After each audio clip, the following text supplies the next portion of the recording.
Welcome to Go For Side Effects. I'm your host, Kevin Simon.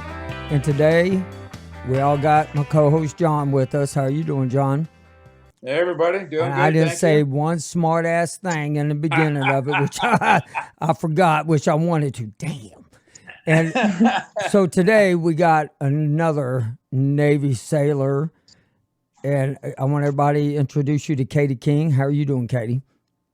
Great. Thank you for having me. And so, let everybody know, she was also stationed on Guam on the USS Niagara Falls, which was USNS Niagara Falls, which we're going to get into that conversation. But Katy, tell a little bit more about yourself. Well, I was in the military in the Navy from 98 until 2004. I started in Guam, like you said, on the USNS, and I did a lot of traveling in Bahrain and Thailand, Singapore, Japan, things like that through there. We were a supply ship, so we pulled in a lot to Bahrain. And then after that, I went to South Korea for a year. And then after that, I went to Norfolk, Virginia to the USS Bulkley, which was a destroyer that was being built while I was on it, pretty much. Oh, well, And then time out. You went from the West Coast to the East Coast. Now, just to let everybody know, for you Army and Marines and Air Force and Coast Guard, we have two navies. We got the West Coast, which is very relaxed. And we got the East Coast, who is uptight. No offense, but they're uptight. Katy, am I wrong or am I right? You're right. I mean, you stand freaking I got pretty lucky being able to go from West Coast to East Coast, to be honest. Really? Well, son of a gun. What? Why? My recruiter liked my voice. Like the guy that sent me places. What did you say? The guy that sent me places liked my personality and my voice. So he pretty much let me pick where I wanted to go all the time. No kidding. Well, Good shit. for you. That son of a bitch didn't like my voice. I picked Italy, and his ass sent me to Guam. What kind of cracker shit is that? There are some benefits of being a lady in the military sometimes. That is, man, what a horse shit. No, I really like Guam. Be honest with you, Guam is really pretty. If you've never been there, I wouldn't go visit it again, but it's good to go see maybe once. You say it's really pretty, but I wouldn't go visit. What kind of back-assward comment is that? It's expensive, man. I totally get it. Yeah, it's expensive, and there ain't shit to do. Oh, well, there may be now, but when I was there, Katy, all you did was drink or swim. Drink, swim. I was good at both. There was a hard there. When I was there was a Hard Rock Cafe and some things like that. Yeah. Hey, did they have the jungle? Was it still there? Yes. Club Dallas, Club Texas? They had and then the Temple was a club there. Okay. And then now you were at the Navy base. Did they still have Macombos? Did they call it Macombos? Or that was the base bar? I don't think I went to that one. Oh my God. That was I tried not to be on base a whole lot. Okay, so you stayed out on the main drive. Yes. Understandably. But they had a beautiful baseball stadium. It was freaking cool. Right on the water. I was pulled in more over to where the CBs were, so I'm not sure. I wasn't like on base there. I was at the pier. Okay. So CBs are construction engineers in the Navy, right? Yeah. Yes. Yeah. There we go. You're doing good, John. I am training your ass. All right, so there we go. So let's get into the serious part of the shots. When I was talking to you earlier, how many anthrax shots did you get? 6. Ugh. Oh shit! And then you were also over in the Persian Gulf. And yes. In 98, was it still really like oily, I guess, the clouds, nothing but clouds, and like it almost looked like a haze when you Yeah, pulled in. I feel like there was still a haze there. It was kind of different. It just didn't look, it just looked unfamiliar. You know what I mean? Kind of like, I can't really explain it. Right. But I was there a lot because being on a supply ship, we had to pull in to get the supplies. Right. So, as a matter of fact, I was there with the Kilauea, which was the ammunition ship that was also a USNS. They pulled in with us every time we pulled in. And one time when we did go to Bahrain, we actually did get threatened by bin Laden himself. My ship and the Kilauea in front of us to be bombed. And so that we couldn't feed the fleet or do anything like that. So we did have to have snipers come to the ship because it being a USNS, we didn't have very many weapons ourselves.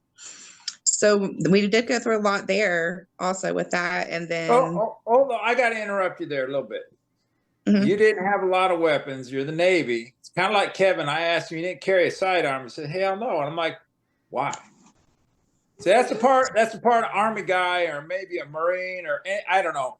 Maybe I don't understand the concept of not carrying a weapon. My ship was some sort of mainly civilian. Yeah, her ship was a USNS. That's it's supposed to be. It's still United States Navy combat ship, warship, whatever. There's a fight right now on that. What a supply ship is. It's a combat ship to everybody, in my opinion. But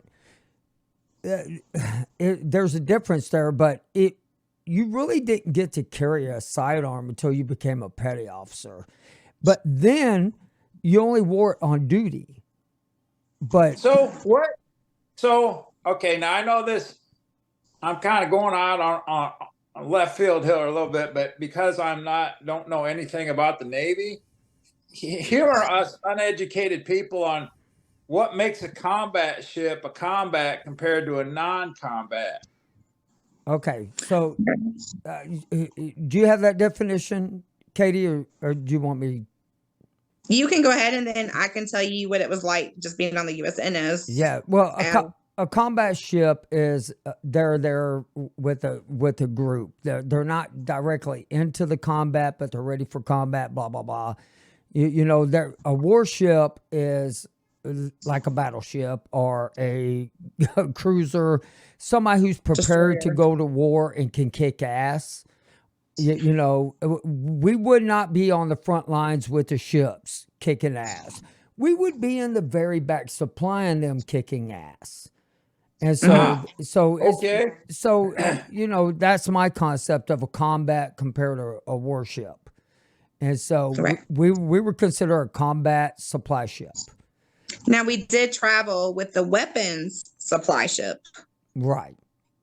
But he was also targeting that ship, and if he hit that ship, we were all gonna be nothing. Mincemeat. Yeah. No, we would sink. We just sink with. So they did. Snakes. They sat us like a duck on the pier for a month with no ladder to get off of that ship. What? With snipers. Yes. Damn. Now, so the other difference between a USNS and a USS, I just want everybody to know that the berthing is totally different. What?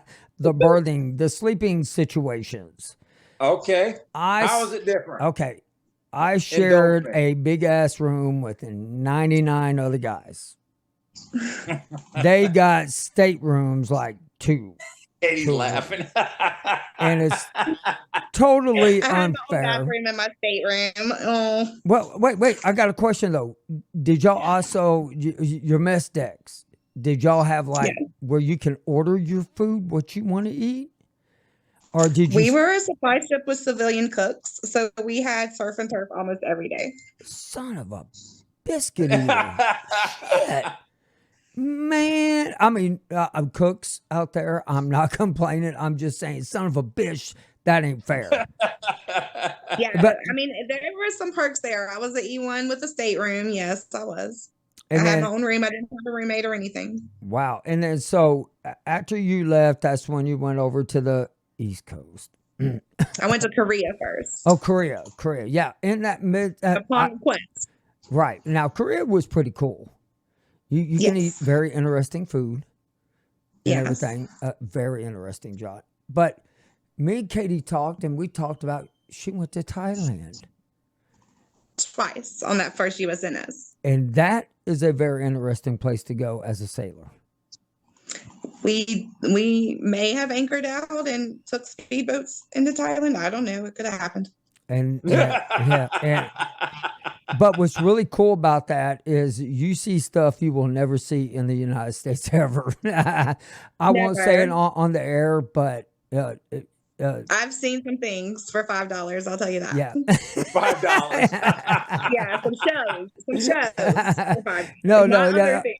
I'm so glad you cleaned that up there. Yeah. And Fix that real quick. Sorry. like there would be like a bar, but there would be a ring in the middle of the bar, and they would offer somebody come down and fight, and hey, come down, and then you fight the weakest to the strongest. Hell no, but it was a great show. But then the women would put on a show that was like shit you ain't never seen in your lifetime Or heard of. or heard of. Heard of. I like that. Thank you. Or heard of. You won't see it in movies, and you won't believe any of the stories that we ever tell you. But Nope. we'll talk about in that in the after show. So now you got my interest really piqued because I just now I'm really curious. And so Katy, when you got back, you got out of the service. When did you start experiencing symptoms and stuff like that you knew something was wrong? Actually, some of it started that last year that I was in with my back, and I didn't know what was going on.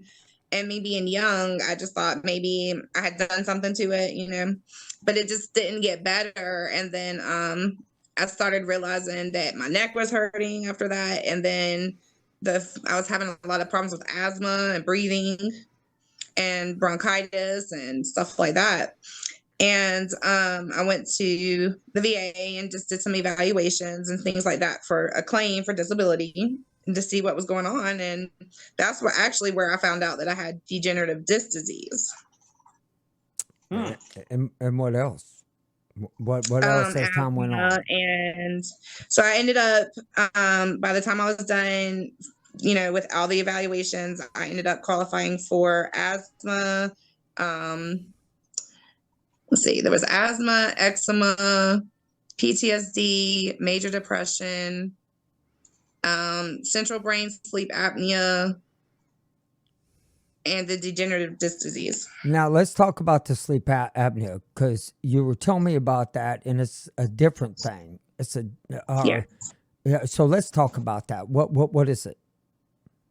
Okay, well, there's two types of sleep apnea. There's obstruction sleep apnea, where you like snore and you have like a hard time breathing, like through your sinuses. And then there's the central brain sleep apnea, which is actually your brain telling you to stop breathing and not to breathe. When I was evaluated, my brain stops me from breathing about 9 times an hour while I sleep. And it wakes me up, but it doesn't wake me all the way up. So I never really sleep. Oh my gosh. That's just crazy. Now, I've never heard it defined like that. You did, that's interesting. Yeah, because and they don't know why I have it so young, along with the degenerative disc disease. They don't know why I had that so young. We all have our theories now, but it was kind of hard to deal with at that age, because I'm like, I want to work, I want to go do things, and it was hard to do that. Well, there is a lot of people that I have met from the Gulf War, even from my period to your period, with just you say that big ass word. Yes. Yes. Thank y'all. See, that's why I got John and Katy here, because some of them words I ain't gonna be able to say. But a lot of us have it. I even have it. I mean, I was like, well, I don't know what the hell that means. I don't really give a shit. I guess I'm getting older, blah, blah, blah, blah, blah. But, you know, the more and more you find out when the Gulf War vets are having it, is then not a coincidence. Right. And so Absolutely. now let's get into your VA system. How do you like your VA system that you have up there? I have mixed emotions. The facility, like I said, is brand new, and it's in Carnersville, and it's a very nice building. There's a very nice cafeteria. They actually have very good food. There's a Starbucks. There's vendors there a lot doing fun things for us, you know. Yeah, but very the clean. building, but how's the staff? That's the problem. Well, and I mean, yeah, I mean, a building is a building is a building, and but that ain't who makes things happen. So you don't. You don't. What So the drives support me there, you don't. insane? What What's drives that? me insane about them is that they allow anyone to answer the phone when it rings to any certain primary care or podiatry. If podiatry is busy, somebody in the eye clinic might answer the phone in podiatry because they're not busy. And they don't care because nobody knows who's answering the phone. So they will hang up on you or not do what they need to do for you or just be rude because they don't care because you can't tell who it was. But how long did it take them to talk about Gulf War illness? I haven't heard anything. Yeah, there you go.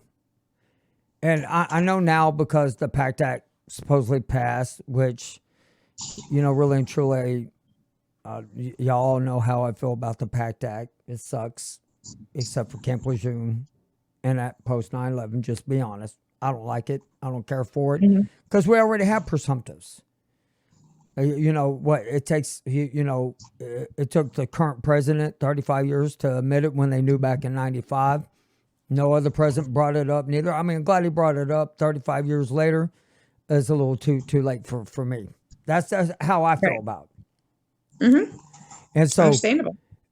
I mean, the last time the PACT Act passed, and I went to the VA about 3 months ago, and they still didn't. They didn't ask me anything about it. They all knew because I always brought it up. So next time I didn't even know anything about it till 2 days ago. Wow. See, and that's the crazy thing. Next time I'm going to go in, they're going to say, you know them exposures that you were talking about, Mr. Simon?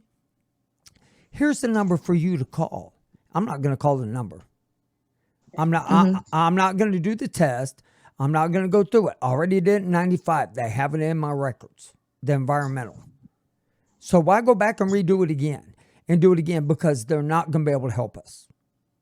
But, well, I got a question for you, Katie. We're talking about talking to the VA. So I'm curious to see, you explained, we're to get into rudimentary stuff here, but I mean, as far as when you call the VA in your location, how long does it take an able-bodied person, somebody who's actually a person, to pick up the phone?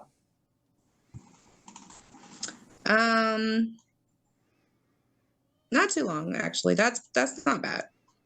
Less than a minute or two? Yeah. Do you have to listen to a long, drawn-out recording telling you about if you're feeling depressed, call 911, go to the emergency room, yada, yada, yada? I press 0 and ask for what I want. Oh, yeah. Anytime I call, have you heard of the PACT Act? If you are calling for the PACT Act, please press 1. If you are calling for crisis across hotline, the country, press 2. going through all the long, extended, you know, you know, the communication, the recorded information you get before. I mean, yes, if you called there, you know, okay, just, you know, press this button to cut to the chase. But it just, I kind of bitched about this on the last program or program before that about why does it take so long to get an able-bodied person on the line? It's frustrating. Yes. If I was, you know, and we've talked about this, but I was thinking about committing suicide, I'm not going to listen to this thing, and I'm probably not going to call a number. Well, hold on. Time out, John. I went through that that's right. 3 weeks ago. And Right. let me tell you, I called the crisis hotline because they screwed up my number. And the shit that was going through my head was suicidal. And I did. I stayed, but it didn't take them long. As soon as I pressed that number, their ass was on the phone. And Okay. and so I give sorry. this is where I give the crisis helpline 100%. Everything I can give them, they save my life, along with my wife, and along with the nurse practitioner, not the nurse practitioner, the triage nurse, the nurse practitioner who was on call in Houston can kiss my ass. Along with Dan Crishaw's team and Ted Cruz's team, they can kiss my ass too, because I've called 3 times and nobody's called me back. Nobody is fixing the system. I had to call again to get my medication, and I had to argue with them on medications. And this is what the vets are going through. But medications for me is hard because like recently I had major surgery on November 30th, and it was community care because I wouldn't let the doctor at the VA touch me because he messed me up one time during surgery. So I refused to let the VA do my women's surgery stuff that I needed done, and I went to community care. But I needed emergency surgery. And it took me, I had one day to get the VA to approve everything. So I ended up having to go face to face to Kernersville, which was 45 minutes away from me. Just to get them to approve it, I had to go to the patient advocate to get it done that day, because I had been working for 7 hours trying to get them to approve my surgery. Oh, this doctor's not here, and oh, this doctor's not there, and maybe they'll check this later, and I'll send them a message. I'll call you back. But it was going to be to the point where I wasn't going to be able to have surgery the next day because it wasn't going to be paid for. yeah, see, now So that's I had crap. to go to the patient advocate to get it done. And you know, I'm going to read this message about, you know, that they register for the PACT Act and have the appointment and documentation. The PACT Act is going to help millions and millions of vets. I do understand that. Y'all don't get me wrong. It's going to move the process faster. But it took them 30-something years, 32, 35 years. It took them to get off their ass and do it. Why? To me, we shouldn't have a PACT Act. You should not need a PACT Act to take care of your vets. That's the part that pisses me off. And when you stand on the House floor and high five because it didn't pass and 42 vets killed themselves right after that, I have a problem with it. And when you take, the suicide is crazy. Right. Oh, the rate is astonishing. But I'm finding out one of the reasons the suicide rate is so high is because of them not getting their medication also properly. Yes, I found that out. And so, you know, the homeless rate, and that's the one thing I am giving the VA, because when you do call in, they say, if you're homeless, please press 6 now. I mean, they do.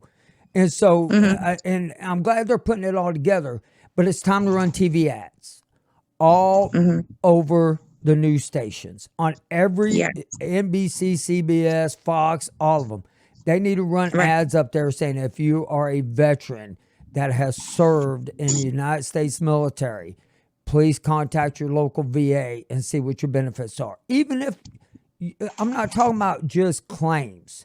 I'm not talking about, you know, you get money from them. I'm talking about when you're elderly and you know, you need elderly care, you need a walker. Or, you know, me and John have experienced that with a lot with the outreach program we got going on and everything. And so to me, that's where the system is failing. Yeah. And I'm not going to lie, when I was on that community care, like I said, after I had that surgery and I tried to get my medication and the doctor is giving me a prescription that is printed out. And I'm like, what do I do with this? I mean, I know I have prescriptions that I can get free from the VA because of my disability, but I ended up having to go after I had surgery to the VA to get my prescriptions, but I was like not supposed to be anywhere. I was supposed to be in bed. So it was hard for me. I had a really hard time getting the prescriptions from community care filled without me having to pay for them out of my pocket at CVS. Right. So one of the things we always say advocate for yourselves, which clearly you've done, Katy.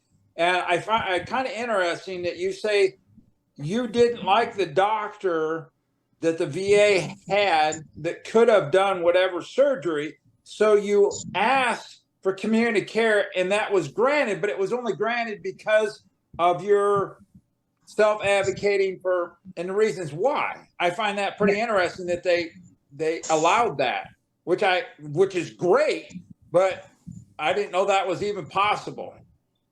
Oh, I mean, because I've refused to go back to that doctor. He's been there for 10 years. And like I said, I had a woman's surgery and he messed me up, like to the point where the other doctor was completely embarrassed by him and what he had just done. And so it's in my record that I will not go to Salisbury to the women's clinic there. I won't. Okay. Well, I mean, good for standing. Clearly, somebody screwed up. You called them on the carpet, say, I ain't doing it again. Right. And I want to apologize to everybody earlier, and for that matter, for the VA, because Kevin made it.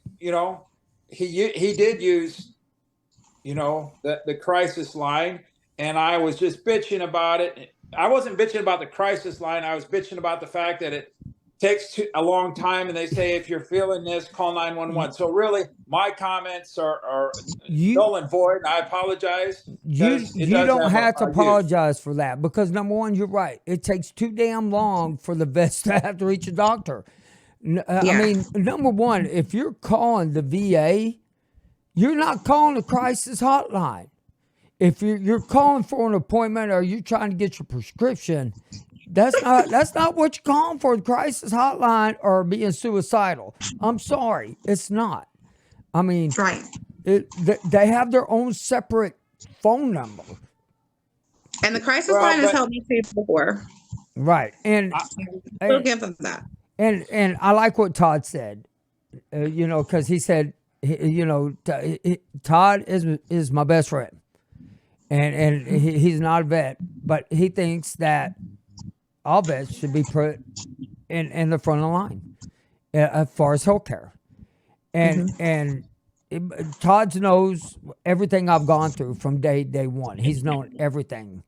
And he's known my struggles. He's known my fights. He's known everything. But I will say this. This isn't just a problem now with the VA. It's with every healthcare system. It's time for them to get off their ass. I want what a senator and a congressman get. I want the premium care. Right. But I think everybody deserves the premium care. Maybe not for free. I'm just saying. I just think that's just the way I feel. And, getting back to the topic of the VA, there's one more thing I think the VA should do. And I don't know why they don't do this. I don't have a clue. But I believe that when you call up there should be a line 9 to talk to the administration department. If you ever notice, when you call, they got every single option except for talk to an administrator. So when you feel like you're being screwed over. Yeah. You got to look up the White House hotline to bitch at them. I should be able to bitch right at my Houston location. Yeah. Right? I mean, that should be option 9. So anybody in VA, listen to me. Option 9, speak to a VA representative that is an administration so you can talk to them about how screwed up the system can be. But there are great VA systems, like where John lives in Iowa and in Kentucky. Houston isn't bad. And not all the hospitals are bad. Just some of the people in them don't care. And that seems to be the problem. I mean, I've heard of operations going south, but then I heard of guys. I did one today that they found a lymph node inside a Vietnam vet, Agent Orange. They know it's cancer, but they told him, "Don't worry, we got it. We're gonna get it right out of you. You're gonna be through chemo. You're gonna be just fine." That's how the treatment should be for every single one of us. Mm-hmm. And so, go ahead, John. I was just going to say, I think, on the political realm of things, you made a comment that you feel that we should have the same benefits as the people that serve in office. I think it would be an interesting, of course, it won't happen. I mean, it could, but it probably won't. If the American people understood that the people they vote in office, what benefits they go, when you change a job, if you're able to work and you go to change a job, a lot of the places want to say, well, we'll give you this, and this. Okay.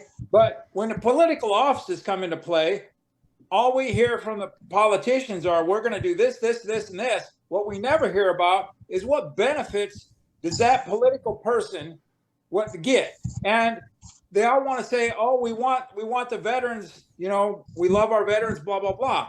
But us veterans don't receive the same quality of care that these politicians do. Right. Let that sink in. Right. Right. Hell, they get a great retirement after 4 years. I get neuropathy after 4 years. I get digestive system problems after 4 years. I get tremors after 4 years. I get kidney stones after 4 years. By golly, I'll trade them any day of the week. Somebody might argue the point, well, you volunteered and these people are voted into the office. I don't give two shits. You vote them in office. Never volunteer yourself again. The Navy does stand for that. Never volunteer yourself again. It's true. But if it, like somebody on here talked about, they ran out of their meds too. And I'm telling you, that was the most emptiest feeling I've ever thought. I mean, I that thought process I had after that fourth day of not being in that, having that medicine and contemplating what was going through my head was something I ain't never done. I'm a bubbly son of a bitch. I'm a happy-go-lucky son of a bitch. And that day, cutting hair and you're crying in front of your customers for no damn reason is not a happy son of a bitch. And that should never happen. And it's never going to happen to me again. I promise you, I'm going to go knock on their damn doors next time. I ain't never going to. So, I mean, for everybody out there listening, y'all have a problem, find their phone numbers, call them at their house until you get your medicine. I mean, that's what we should start doing. The vets need to start rallying. Absolutely. What kind of things can you give us as, Katie, some instances, some positive? We talk about a lot of negative because unfortunately our lives have have a lot of negative stuff in them, and we have to work for the positivity of type side of things. But you had explained to us prior to coming on air that you're able to help some fellow vets out, get things done relatively quick. What would you say are the couple of the top things that you find really useful to the veterans to get things going quickly? Okay, so the best thing you can do for yourself as a veteran is to go to va.gov and do some research. I mean, and that's going to start you on a journey. And once you start that journey, you start filing claims, you start doing whatever you need to do. You can do it all right there online. It doesn't take very long online. It's harder to do on paper, I feel like. And so I started there, and I just started seeing what I qualified for, calling the 1-800 number to see what I qualify for. They do a really good job at the 1-800-827-1000 number, which is a regional VA number. They do a really, really good job. Like, I haven't really had anyone there that wasn't able to help me and then also tell me other things that I could do. Well, that's like other things I could qualify for, or like other things that I could apply for while I'm applying for what I'm applying for. The PAT DAT is something I ran across 2 days ago on the VA Gov and didn't know anything about it. So I started reading that, and now, I've already got my claim in for that, for them to look at my stuff. So, you've got to be really persistent. Especially old people. Yes, I started out with 30%, and I fought my way to 100. But I mean, I fought my way. If they told me no, I didn't stop. If they told me I could appeal, then it wasn't a no for me. Right. And that's the problem. They're going to tell you no the first time. So everybody listening. They're going to tell you no like 800 times so you won't do it again. But I mean, and you also talked about how you help the older veterans because the older veterans don't know what the hell they're doing. Right, because like I said, I'm in a program called Project Healing Waters, which is actually a fly fishing program for veterans with PTSD. That's awesome. Any veteran that has any percentage of PTSD can apply for it. It's a national program. Every state has their own chapters. So I'm in the Winston-Salem, North Carolina program here. And a lot of the veterans are older men that are around 70 to 80. And a lot of them are not technically savvy. A lot of them can't write well because of arthritis or things like that. So I do often become the one in the group that they say, hey, if you need something like that, you probably need to talk to Katy, or, you probably need to see what Katy has to say about where to go do this or what to do this or how she did that, So I've been trying to kind of like volunteer my time, I guess, to make sure that people I was with in the military that I know qualified, making sure that they know what's going on. And then also the men in the group and anybody else, my friends and things, often call me for help with stuff like that. So that's good. And that's what we need. This is veterans connecting, helping veterans getting out there, working with one another. But that's the problem. Veterans are not connecting. They're fighting amongst each other for some stupid ass reason. I don't know why. I mean, even for me to be able to tell people, hey, we got a show tonight, people just block my stuff off of their veterans, especially like veterans helping. It's like, what do you think we do? What? This is what it's about. It's about getting veterans together and help each other, especially Gulf War veterans, because a lot of us, I mean, the Vietnam guys, they've been through theirs. They know what they've been through. They're now telling us it's time for y'all, and now we need to prevent this happening to anybody, any other veteran that's coming out of service ever again. Whatever you do, if you have sarin gas, mustard gas, if they stick a needle, in your ass or anything like that. Yes, John, I had to bring up an ass in that. I mean, anything. If they do anything that's experimental to any veteran, they need to let the vet know right then and there and say, look, hey, we gave you some experimental stuff. Hey, we're going to keep an eye on you. But the kids, and when I say kids, the young people doing it, they don't know enough to ask that now. Just like we didn't know enough to ask. But I mean, we were told take the anthrax or be kicked out of the Navy. No, that's right. That's right. Yeah. Hey, take this anthrax. Hey, take this P-tab. Hey, I mean, I watched an officer come to my ship. It was his first day in the Navy as an officer. He refused the anthrax shot. He was not there the next day. Yeah, really? See, and to me, that's such bullshit. And that's the one thing that just burns me more than anything is I understand taking the, smallpox and all that stuff that isn't experimental. I understand that. Because when we get over there, I know we have to watch out that we're going to be sprayed, but we sure in the hell didn't have a sarin gas shot or a mustard gas shot. We had an anthrax shot, and we didn't even have anthrax. We didn't have. Now, I did have anthrax sent to my ship on 9/12 in New York. Okay, well, what see, was that? and that what she said is that on 9 when? And- 9/12 after 9/11, my ship, the destroyer that was being built, the first place we went was New York the day after 9/11 because my captain was from Hell's Kitchen and he said that's where we were going and that's where we went. and they were setting anthrax on the ship. See, Yes, he let us off the ship for the day. He told us on the flight deck that day that we had been sent anthrax through the mail. It was verified, and that unless you had duty, you were to be off the ship until the next day. Damn.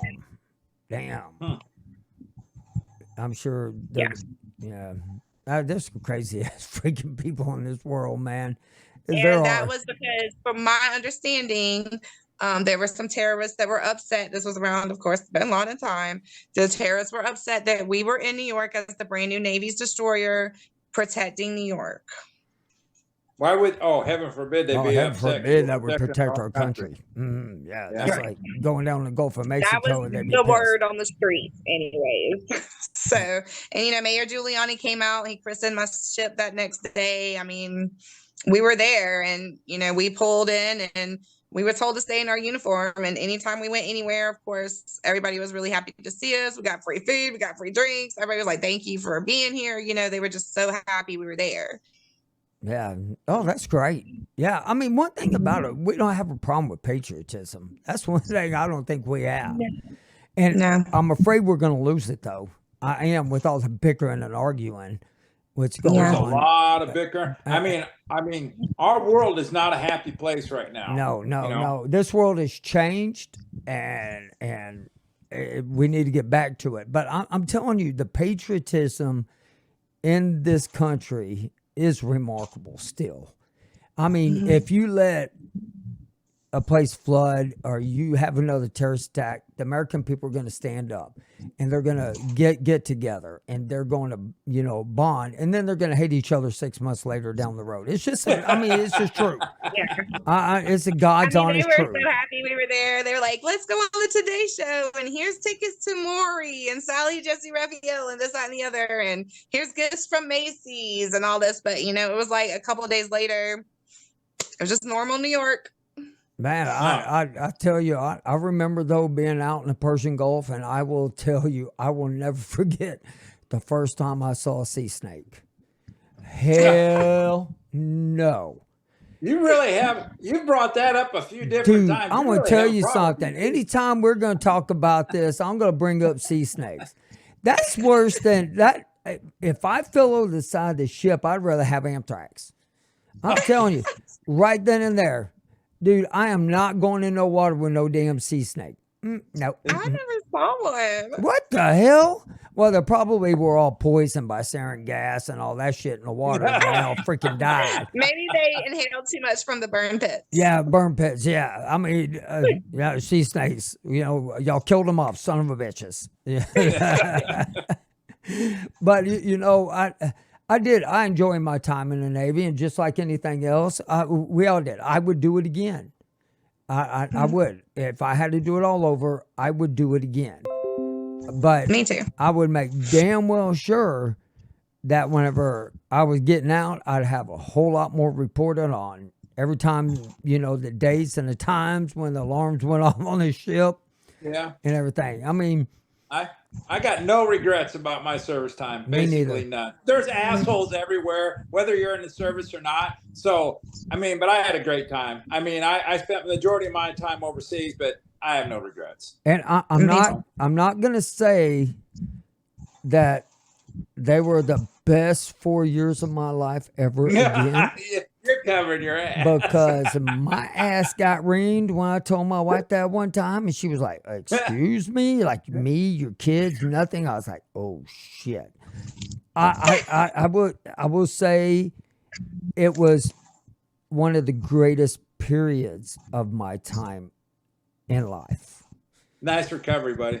Nice recovery. Yeah. I hope she listens to this one and make up for that, because I still hear about it all the time.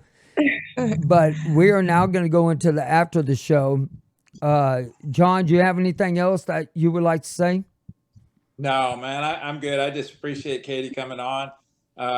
Always, when it comes to, really any branch, it's always great to hear everybody's story. But I swear, every time I hear another story, it's completely different. I'm like, what? You did what? Where? Yeah. Katie, you got anything else you'd like to add? No, just thank you for letting me be on today. I appreciate it. I I appreciate you hope it coming. helps somebody Oh, with something. hey, it's great that you are helping people. But before we sign off, just to let everybody know, if the one thing I will say that's been a part of the Go For in the medical books is ALS, Lou Gehrig disease. Okay. But I am looking up something called BLS. It's just like Lou Gehrig's disease. It's different. And I'm going to bring that on at a later time in the show and talk more about it that I'm learning. And it will surprise everybody how many Desert Storm veterans are getting that. And it is a terrible thing. And I was contacted by a veteran that has it, and he wanted to come on show, but he can't, and which I understand why he can't. But I'm going to talk more about it on his behalf, and I'm not going to say his name until he wants me to. But I want to thank everybody for listening, and I appreciate you listening to the show. God bless everybody. Thank you for listening to Go For Side Effects. If you have a story or you would like to share or just come on with any comments or questions, please email me at kevinsimon@goforsideeffects.com.